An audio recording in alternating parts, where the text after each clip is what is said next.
একটি দেশ এত ছোট যে গুগল ম্যাপে খুঁজে পেতে কষ্ট হয়, কিন্তু সেই দেশের সুলতানের একটি গাড়ির দাম বাংলাদেশের একটি থানার বার্ষিক বাজেটের চেয়ে বেশি।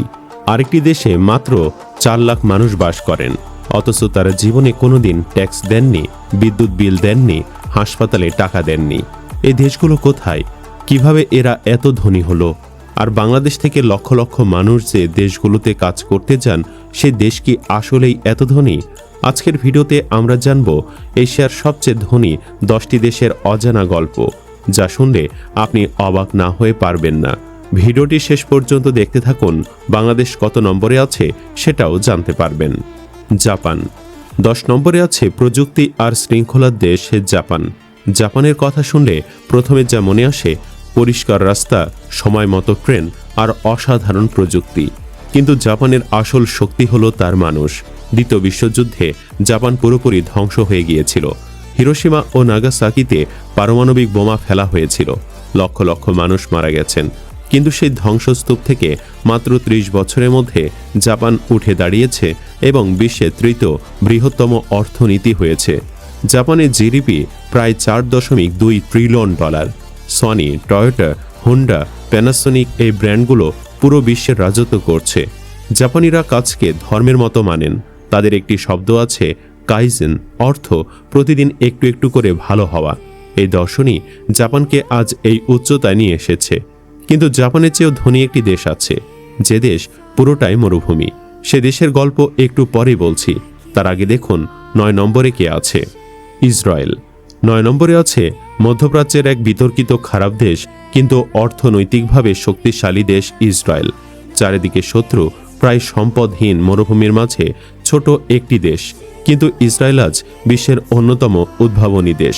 ইসরায়েলকে বলা হয় স্টার্ট আপ নেশন। প্রতি 1400 জনে একটি করে স্টার্ট আপ কোম্পানি আছে সেখানে। সাইবার সিকিউরিটি, কৃষি প্রযুক্তি, মেডিকেল গবেষণায় ইসরায়েল পুরো বিশ্বকে নেতৃত্ব দিচ্ছে। মরুভূমিতে চাষাবাদ অসম্ভব ছিল। ইসরায়েল ড্রিপ ইরিগেশন আবিষ্কার করে সেই অসম্ভবকেও সম্ভব করেছে। মাথাপিছু আয় প্রায় $54,000, যা বাংলাদেশের মাথাপিছু আয়ের প্রায় 18 গুণ। দক্ষিণ কোরিয়া 8 নম্বরে আছে। এশিয়ার এক অলৌকিক উত্থানের গল্প, দক্ষিণ কোরিয়া। 1950 সালে কোরিয়া যুদ্ধের পর দক্ষিণ কোরিয়া ছিল বিশ্বের অন্যতম দরিদ্র দেশ।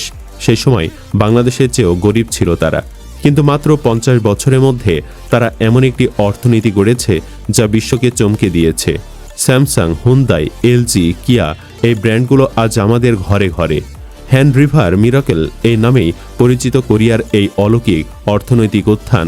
আইকে পপ, কে ড্রামা এখন সফট পাওয়ার হিসেবে বিশ্বে কোটি কোটি ডলার আয় করছে। কিন্তু এই সাফল্যের পেছনে আছে অবিশ্বাস্য পরিশ্রম। কোরিয়ানরা বিশ্বে সবচেয়ে বেশি কাজ করার জাতিগুলোর একটি। প্রশ্ন হলো, এই পরিশ্রম কি আমরা বাংলাদেশিরা করতে পারি না? চীন 7 নম্বরে আছে। বিশ্বের কারখানা চীন। চীনের জিডিপি $18 ট্রিলিয়ন বেশি, বিশ্বের দ্বিতীয় বৃহত্তম অর্থনীতি।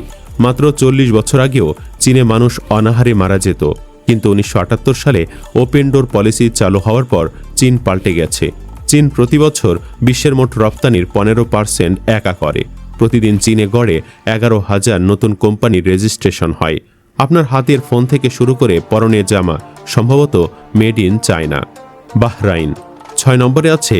উপসাগরের ছোট্ট কিন্তু শক্তিশালী রাষ্ট্র বাহরাইন। বাহরাইন মূলত একটি দ্বীপ রাষ্ট্র।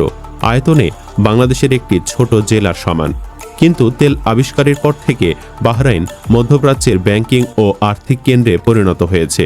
বাহরাইনের বিশেষত্ব হল, যখন অন্য উপসাগরীয় দেশগুলো তেলের উপর নির্ভরশীল, বাহরাইন তখনই অর্থনীতি বৈচিত্র্যময় করেছে। বাংলাদেশ থেকে লক্ষাধিক মানুষ বাহরাইনে কাজ করেন। সংযুক্ত আরব আমিরাত 5 নম্বরে আছে। অসম্ভবকে সম্ভব করার দেশ সংযুক্ত আরব আমিরাত।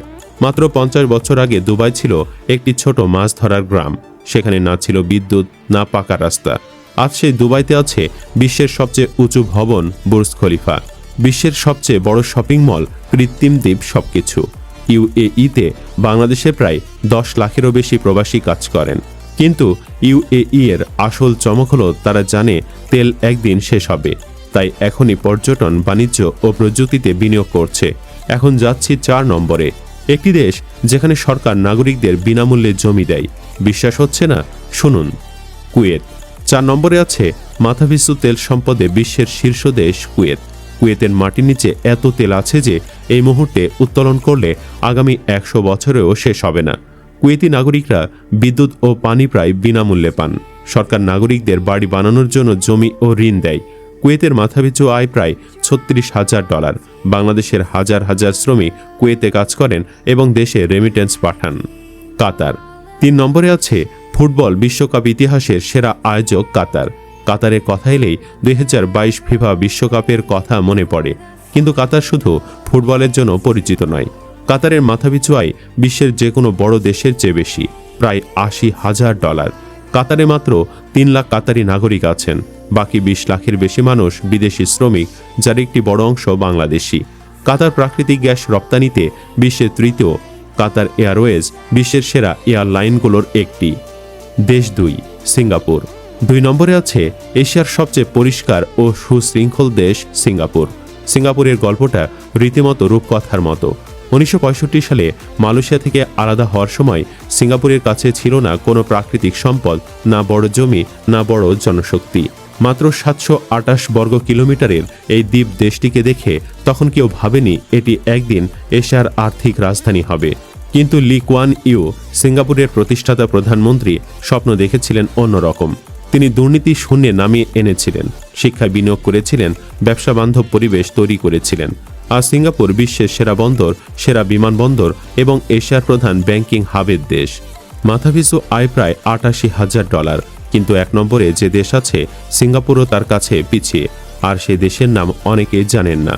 1 নম্বরে আছে এশিয়ার সবচেয়ে ধনী দেশ ব্রুনাই দারুসসালাম। ব্রুনাইয়ের কথা শুনে অনেকে হয়তো চমকে গেছেন, কারণ এই দেশটির নাম অনেকে জানেন না। বর্ণীয় দ্বীপে অবস্থিত এই ছোট্ট দেশটির জনসংখ্যা মাত্র 4,50,000, ঢাকার একটি থানার চেয়েও কম। কিন্তু মাটির নিচে তেল আর গ্যাসের এক অফুরন্ত ভাণ্ডার এই ছোট্ট দেশটিকে করেছে এশিয়ার সবচেয়ে ধনী। ব্রুনাইয়ের নাগরিকরা কোনো ট্যাক্স দেন না, শিক্ষা ও চিকিৎসা সম্পূর্ণ বিনামূল্যে। সরকার নাগরিকদের বাড়ি গাড়ি কেনায় ভর্তুকি দেয়। ব্রুনাইয়ের সুলতান হাসান আল বলকিয়া বিশ্বের দীর্ঘমেয়াদী শাসনকারী রাজাদের একজন। তার সম্পদের কথা বলতে গেলে তার ব্যক্তিগত প্রাসাদে 1788টি কক্ষ আছে।